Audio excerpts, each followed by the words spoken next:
A kú déédé àsìkò yìí, kókó inú ìwé ìròyìn la mú wá fún yín láti inú àwọn ìwé ìròyìn ilẹ̀ Nàìjíríà. Orúkọ tèmi ni Ọmágbémisọ́lá Ọmọlọ́rọ̀mọdẹ̀.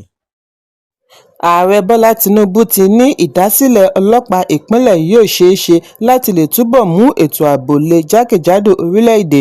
Ààrẹ ṣe ìkéde yìí lẹ́yìn tí àwọn àgbààgbà ẹkùn àríwá rọ̀ ọ́ lánàá láti kéde ìlú òfararọ lẹ́yìn ìṣòro ààbò tí ó ti sọ ara rẹ̀ di àjàkálẹ̀ àrùn ní ẹkùn àríwá.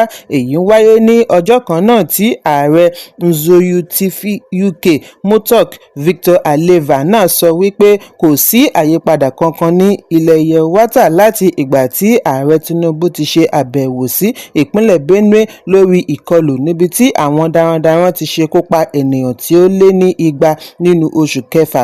Láàárín èyí náà ni Sínátọ̀ Ali Ndume náà sọ wípé àwọn adàlúrú Boko Haram fọ́jú sí ẹ̀sìn nítorí àti Kìrìsìtẹ́nì àti Mùsùlùmí títí kan àwọn tí kò ṣe ẹ̀sìn kankan ni wọ́n ṣekú pa. Ìkéde ààrẹ yìí ti wá mú inú ọ̀pọ̀lọpọ̀ dùn, pàápàá jùlọ ní láàárín ẹgbẹ́ ará ìlú tí wọ́n ṣíwájú àwọn tó ń pè fún ìdásílẹ̀ ọlọ́pàá ìpínlẹ̀. Lára wọn láti rí ẹgbẹ́ Arewa ACF àti ẹgbẹ́ Middle Belt MBF nígbà tí ó ń sọ̀rọ̀ ní ilé agbára ìlú Àbújá níbi tí ikọ̀ aṣojú láti ìpínlẹ̀ Katsina tí gómìnà Dikko Rada darí láti wá ṣe àbẹ̀wò sí ní alẹ́ ọjọ́ Ìṣẹ́gun ní Tinubu ní ìjọba àpapọ̀ ní àfojúsùn láti dojúkọ ìṣòro ààbò lójúkorojú. Ààrẹ ní ó ṣe pàtàkì láti jíròrò lé lórí pẹ̀lú àwọn adarí ilé ìgbìmọ̀ àgbà bí ó ti darí kí àwọn ẹ̀ṣọ́ aláàbò túbọ̀ lọ ṣe àgbéyẹ̀wò iṣẹ́ wọn ní ìpínlẹ̀ Katsina wípé láìpẹ́ wọn á darí oríṣiríṣi irinṣẹ́ ológun ìgbàlódé àti ìmọ̀ ẹ̀rọ tí wọ́n fi ń tọpinpin lọ ìpínlẹ̀ Katsina láti fi kojú ìṣòro àdàlúrú tó ti ń dà wọ́n láàmú láti ìgbà díẹ̀ sẹ́yìn.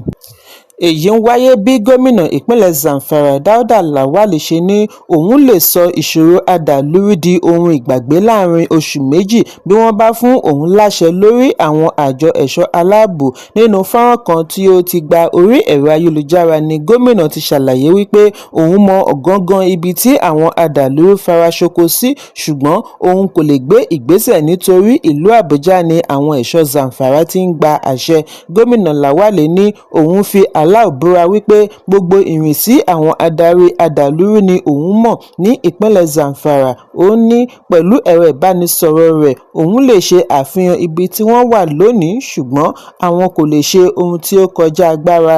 Ẹkún gbọn gómìnà bí ó ti ṣàlàyé bí àwọn olùgbé ṣe ń jẹ̀yà lọ́wọ́ ìkọlù gbogbo ìgbà tí àwọn ẹ̀ṣọ́ kọ̀ àti tètè yọjú nítorí wọ́n ń dúró de àṣẹ láti ọ̀dọ̀ ìjọba àpapọ̀. Ó ṣe ìrántí ìṣẹ̀lẹ̀ kan tí ó wáyé ní ìjọba ìbílẹ̀ Shinkafi níbi tí àwọn àdàlúrú ti ṣe ìkọlù tí àwọn ẹ̀ṣọ́ sì kọ̀ àti gbé ìgbésẹ̀ nítorí wọ́n ń retí àṣẹ láti Àbújá. Ó ní ọ̀pọ̀ ìgbà ni òun máa ń sun ẹkún nítorí òun rí ìṣòro wọ̀nyí tí kò sí agbára láti sà ṣùgbọ́n pẹ̀lú gbogbo ìpèníjà gómìnà ní ìṣèjọba rẹ̀ ń ṣe àtìlẹ́yìn fún àwọn ẹ̀ṣọ́ aláàbò.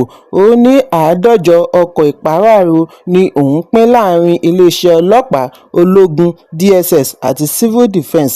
Bákan náà ni wọ́n gba ẹgbẹ̀lẹ́gbẹ̀ àwọn fijilantè fún ààbò ìlú 2,000 láti Borno àti Yobe láti fi ọwọ́ sowọ́pọ̀ gbógun ti ìṣòro ààbò.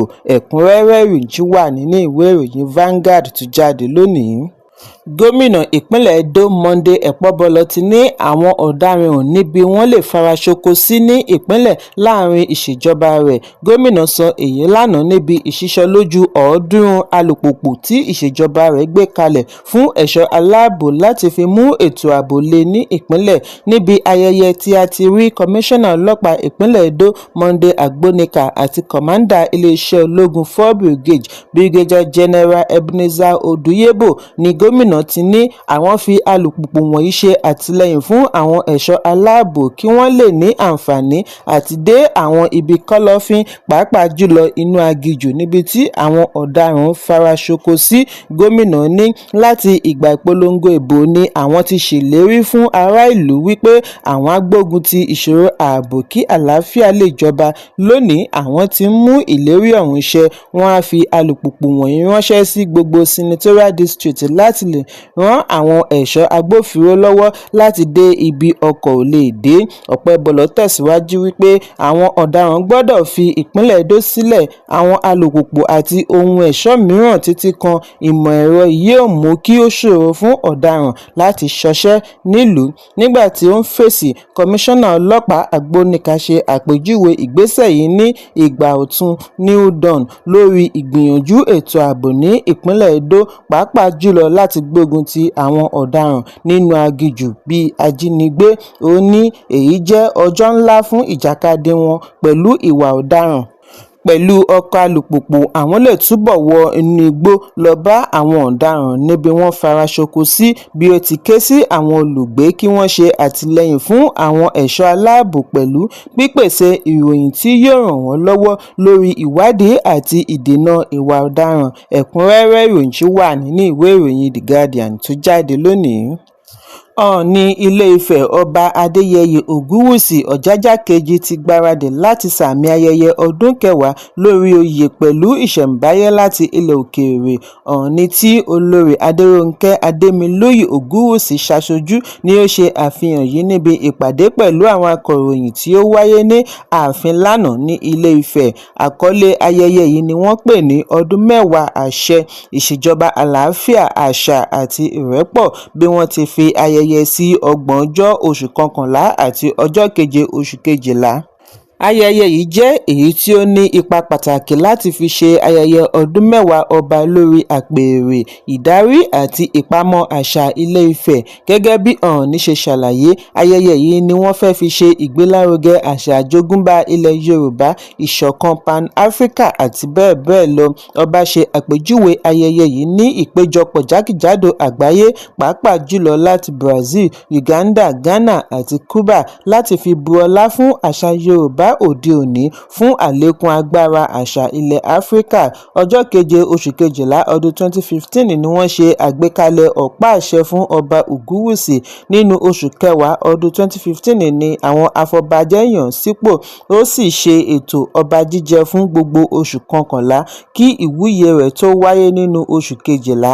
Ẹ̀kúnrẹ́rẹ́ ìròyìn wà nínú ìwé ìròyìn Punch tó jáde lónìí. Kò dín ní ènìyàn 3 tí ó di olóògbé níbi ọdún eégún tí ó bẹ̀rẹ̀ ní ọjọ́ Àìkú Sunday ní erékùṣù Èkó. Ìwádìí jẹ́ kó di mímọ̀ wípé àwọn ọmọ ìdílé eléégún tí wọ́n fura wípé wọ́n tún jẹ́ ọmọ ẹgbẹ́ òkùnkùn lóríṣiríṣi ní ìpínlẹ̀ Èkó ni wọ́n já ọdún yìí gbà tí ó fi dìjà èmi jùwọ́ ìwọ ojú mi supremacy battle.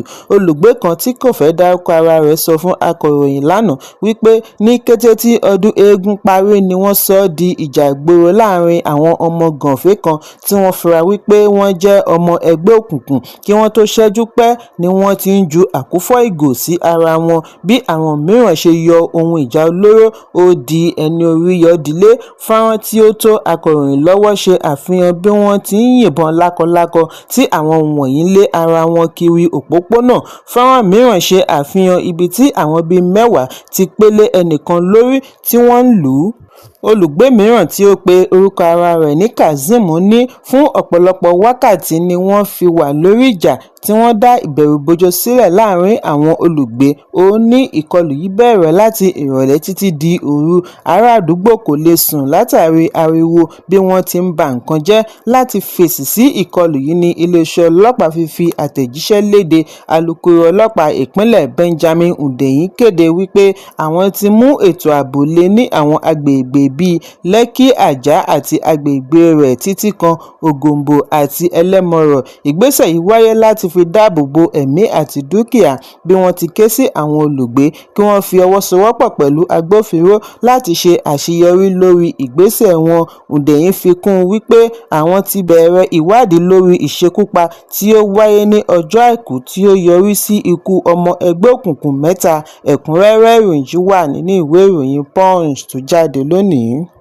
Ilé-ẹjọ́ májísírèètì tó fìkàlẹ̀ sí ìlú Ìkòròdú, ìpínlẹ̀ Èkó ti pàṣẹ kí wọ́n ṣe àyẹ̀wò ẹ̀jẹ̀ DNA lórí Liam Alọ́ba. ọmọkùnrin olóògbé olórin ìléríolúwà alọ́ba tí gbogbo ènìyàn mọ̀ sí Mohbad. Àyẹ̀wò yìí ní ilé-ẹjọ́ ní kí wọ́n ṣe ní ilé-ìwòsàn tí ìjọba bu ọwọ́ lù nílẹ̀ yìí àti lókè òkun. Adájọ́ Májísírèètì Adéfisóyè Ṣónúgà ni ó pa àṣẹ yìí níbi ẹ̀sùn tí bàbá Mohbad, Joseph Alọ́ba ṣe láti fi mọ bàbá tí ó bí Liam. Aya olóògbé Mohbad, Ọmọ́wùnmí Cynthia Alọ́ba wà lára olùjẹ́jọ́ tí wọ́n fi ẹ̀sùn kàn. Bàbá Alọ́ba ni ó fẹ́ kí ilé-ẹjọ́ pa á láṣẹ fún Chief Medical Officer tàbí Chief Pathologist tàbí ẹnikẹ́ni tí ó bá yẹ ní ilé-ìwòsàn ológun Yaba, ìpínlẹ̀ Èkó tó ń ṣàmójútó ikú Mohbad kí ó bá wọn gé irun tàbí ibikíbi lára ẹ̀yà Mohbad láti fi ṣe àyẹ̀wò ẹ̀jẹ̀ lórí Liam ní ilé-ìwòsàn tí ìjọba bá fi ọwọ́ sí láàrin Èkó tàbí ibòmíràn. Alọ́ba ṣàlàyé wípé ìdásẹ̀ Liam rú òun lójú, ó sì ṣe pàtàkì láti yanjú èyí nítorí ó ní í ṣe pẹ̀lú ẹ̀mí àti ojúṣe láti lè tọ́jú ọmọ yìí. Ẹ̀kúnrẹ́rẹ́ ìròyìn yìí wà nínú ìwé ìròyìn The Guardian tó jáde lónìí. Ìlúmọ̀ọ́ká tiktoker, influencer àti streamer Habeeb Hamzat Adelaja tí gbogbo ènìyàn mọ̀ sí Pella ti ra ilé tuntun sí ìpínlẹ̀ Èkó. Èyí ṣe àpẹẹrẹ àṣeyọrí rẹ̀ nídìí iṣẹ́ tí ó yàn láàyò. Pella tí ó já gbangba ní ọdún 2023 pẹ̀lú àwàdà tó fi ń stream lórí ẹ̀rọ abánidọ́rẹ̀ẹ́ TikTok ti gòkè àgbà láti di ọ̀kan lára àwọn ìlúmọ̀ọ́ká lórí ẹ̀rọ ayélujára. Èyí sì ti mú un pegedé láti gba àmì ẹ̀yẹ bíi Best Content Creator tí iléeṣẹ́ Trace Award and Festival fi dá a lọ́lá. Pẹ̀lú followers tí ó lé ní 17 million ní Pella fi dá yàtọ̀ pẹ̀lú àwọn alátìlẹyìn rẹ̀ tí wọ́n fọ́n ká gbogbo àgbáyé. Lórí ẹ̀rọ abánidọ́rẹ̀ẹ́ Instagram ní Pella ti ṣe ìkéde àṣeyọrí rẹ̀ tuntun bí ó ti kọ wípé: "Ẹ wò mí, Ọlọ́run dára sí mi, mo dúpẹ́ lọ́wọ́ Ọlọ́run pẹ̀lú àwọn alátìlẹyìn mi jákèjádò àgbáyé, mo kú oríire, èmi náà ti ní ibùgbé tí mo ti lè sọ̀rọ̀ láìsí ìṣòro bàbá onílé." Ẹ̀kúnrẹ́rẹ́ ìròyìn yìí wà nínú ìwé ìròyìn The Nation tó jáde lónìí. Kókó inú ìwé ìròyìn tòní kò ní jù báyìí lọ. Ẹ pàdé mi ní ìrọ̀lẹ́ fún àkọ́tún ìròyìn. Kí a tó lọ, ẹ má ṣaláì fi àkíyèsí yín ránṣẹ́ kí ẹ sì bá wa subscribe sójú náà wa lórí YouTube kí kókó inú ìwé ìròyìn lè máa tẹ̀ yín lọ́wọ́ ní kíákíá.